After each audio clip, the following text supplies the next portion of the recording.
Hello everyone, आज है 6 मई और इस सेशन में आज का इम्पोर्टेंट करंट अफेयर्स कवर करेंगे। तो चलिए वीडियो शुरू करते हैं। जल्दी से वीडियो को लाइक कर दीजिए और चैनल पे नए हैं तो जल्दी से चैनल को सब्सक्राइब कर लीजिए। अगर आप किसी भी कॉम्पिटिटिव एग्जाम का तैयारी कर रहे हैं तो वीडियो अंत तक जरूर देखिएगा, वीडियो काफ़ी ज़्यादा हेल्पफुल रहेगी। तो चलिए देखते हैं आज का इम्पोर्टेंट करंट अफेयर्स। तो कुछ क्वेश्चन के फॉर्मेट में करंट अफेयर्स रहेगा और इसको लास्ट में एक्सप्लेन भी करते रहेंगे। तो चलिए देखते हैं। क्वेश्चन दिया गया है, which is the most innovative state as per the national manufacturing innovation survey 2021-2022, यानी कि जो 2021-22 के दौरान एक सर्वे किया गया था। सर्वे का नाम क्या है? नेशनल मैन्युफैक्चरिंग इनोवेशन सर्वे। तो उसके द्वारा बताया, मतलब पूछा जा रहा है कि कौन सा सबसे इनोवेटिव स्टेट है। ठीक है, सबसे ज़्यादा इनोवेटिव स्टेट कौन सा है और ये किसके थ्रू बताना है? तो जो नेशनल मैन्युफैक्चरिंग इनोवेशन सर्वे हुआ था उसके थ्रू बताना है। तो ऑप्शन आपके सामने है। ऑप्शन ए है वेस्ट बंगाल, ऑप्शन बी है कर्नाटका, ऑप्शन सी है महाराष्ट्र और ऑप्शन डी है तेलंगाना। अगर करेक्ट आंसर की बात करें तो करेक्ट आंसर इसका अगर आपको पता होगा तो कमेंट सेक्शन में जरूर बताइएगा। वीडियो पॉज करके कमेंट सेक्शन में ऐसे लिख सकते हैं, जैसे मान लीजिए कि इसका करेक्ट आंसर ऑप्शन बी हो गया तो इस तरह लिखेंगे कि क्वेश्चन नंबर 1 का आंसर बी। इस तरह आपको बस कमेंट सेक्शन में कमेंट करते रहना है। इससे आपका सेल्फ जो कॉन्फिडेंस है वो इंक्रीज होगा। तो ज़रूर से आप कमेंट सेक्शन में कमेंट कीजिएगा अगर पता होगा तो। नहीं पता होगा तो हम तो बताएंगे ही, फिर इसको एक्सप्लेन भी करेंगे। तो यहाँ पे दिया गया कुछ पॉइंट जिसे हम लोग को डिस्कस करना जरूरी है। दिया गया था नेशनल मैन्युफैक्चरिंग इनोवेशन सर्वे जो 2021-22 में हुआ था, उसके समरी फॉर पॉलिसी मेकर, यहाँ दिया गया summary for policy maker was release recently. इसका नाम क्या है? तो समरी ऑफ पॉलिसी मेकर, जो हाल ही में रिलीज किया गया। द सर्वे आज undertaken by the department of science and technology. इस सर्वे को किसके अंदर इस सर्वे को लाया गया था? तो ये था department of science and technology के अंदर, जो कि कोलेबोरेशन था किसके साथ? United Nation Industrial Development Organisation, जिसको शॉर्ट में UNIDO बोलते हैं। तो उसके साथ कोलेबरेट करके इस सर्वे को ऑर्गेनाइज किया गया था। As per the survey Karnataka is the most innovative state in manufacturing followed by Telangana. तो अगर सर्वे के हिसाब से हम लोग बात करें तो सबसे ज़्यादा इनोवेटिव स्टेट कौन सा है? तो कर्नाटका है, उसके बाद से तेलंगाना है। तो तेलंगाना कितने नंबर पे है? दूसरे नंबर पे और कर्नाटका पहले नंबर पे है। तो ये चीज़ आपको नोट कर लेना है, ठीक है।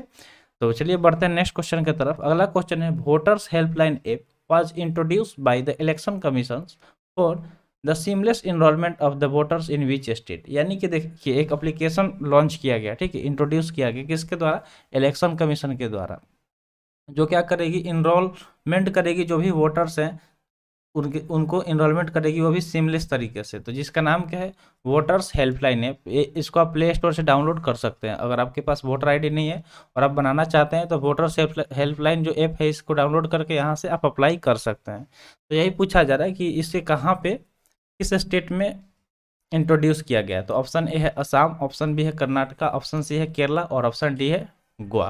तो इसका भी करेक्ट आंसर ऑप्शन बी हो जाएगा, कर्नाटका। यानी कि कर्नाटका की गवर्नमेंट है, सॉरी कर्नाटका स्टेट में इंट्रोड्यूस किया गया इलेक्शन कमीशन के थ्रू वोटर्स हेल्पलाइन ऐप, जिसके थ्रू क्या होगा कि जो भी वोटर्स हैं उनको इनरोल किया जाएगा सीमलेसली तरीके से। तो यहाँ पे कुछ इंपॉर्टेंट पॉइंट्स भी दिया गया the Voters Helpline app has been recently introduce by Election Commission for the seamless enrolment of the voters in Karnataka. तो यही चीज़ अभी आपको हम बताया जो दिया गया है। It will help voters to enrol in electrical rolls and assist them to locate their location booths during the election day. तो देखिए ये क्या करेगा? हेल्प करेगा किनको? जो भी वोटर्स है उनको इनरोल करने के लिए, यानी कि वो इनरोल कर सकते हैं अपने नाम को किसमें? इलेक्ट्रिकल जो रोल होता है, रोल निकला जाता है एरिया वाइज कि उसमें कितने वोटर्स हैं, कौन कौन एलिजिबल है वोट देने के लिए, ठीक है। उसके बाद से वो क्या कर सकते हैं? लोकेट कर सकते हैं अपने इलेक्शन बूथ को कि कहाँ पे है इलेक्शन के दिन। तो ये सारे काम आप कर सकते हैं वोटर्स हेल्पलाइन ऐप के थ्रू।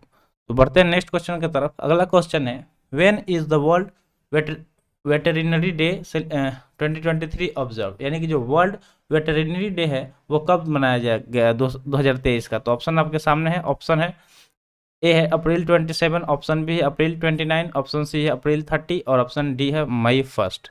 तो करेक्ट आंसर की बात करें तो करेक्ट आंसर ऑप्शन बी हो जाएगा, अप्रैल 29। यानी कि अप्रैल 29 को वेटरनिटी डे सेलिब्रेट किया गया, विश्व veterinary day.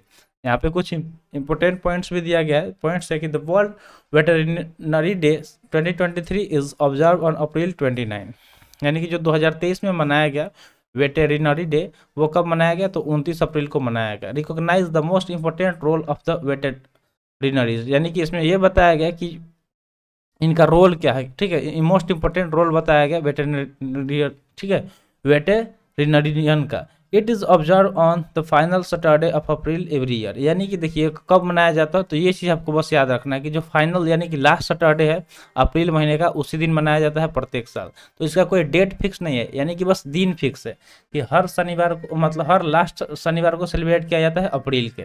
The day commemorates the duties that the veterinaries perform for the society and the responsibility they are entrusted with। अब देखिए यहाँ पे जो दिया गया है वेटेरिनरियन, ये कौन होते हैं, यानी कि इनको हम लोग बोलते हैं पशु चिकित्सक, ठीक है, पशु चिकित्सक। ये जो भी हमारा पशु है, मवेशी है, उनका देखभाल करते हैं, उनका ये डॉक्टर होते हैं। तो ये बहुत अच्छा रोल प्ले करते हैं हमारी सोसाइटी में, और ये एक जिम्मेदार तरीके से मौजूद रहते हैं, ठीक है, हमारी सोसाइटी में। जब भी मान लीजिए हमारे गाय भैंस कोई भी मतलब पालतू जो जानवर है उसका तबीयत खराब होता है, कोई प्रॉब्लम में होता है, तो वहाँ पे पहुँच के उनको हेल्प करते हैं।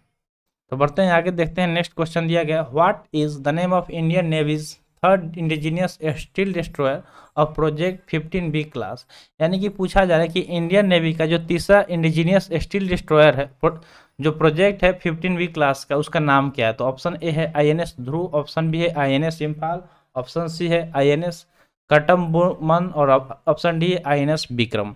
सही आंसर इसका हो जाएगा ऑप्शन बी INS इम्फाल। तो कौन, इसका नाम क्या है, INS इम्फाल किसका, तो इंडियन नेवी का जो तीसरा इंडिजीनियस स्टील्थ डिस्ट्रॉयर है, जो किसका है पार्ट, तो प्रोजेक्ट 15B क्लास का। तो इंडिजीनियस मतलब क्या आता है, स्वदेशी, ठीक है, इसका मीनिंग आपको याद रहना चाहिए, स्वदेशी, यानी कि जो अपने देश का हो, अपने देश में बनाया गया।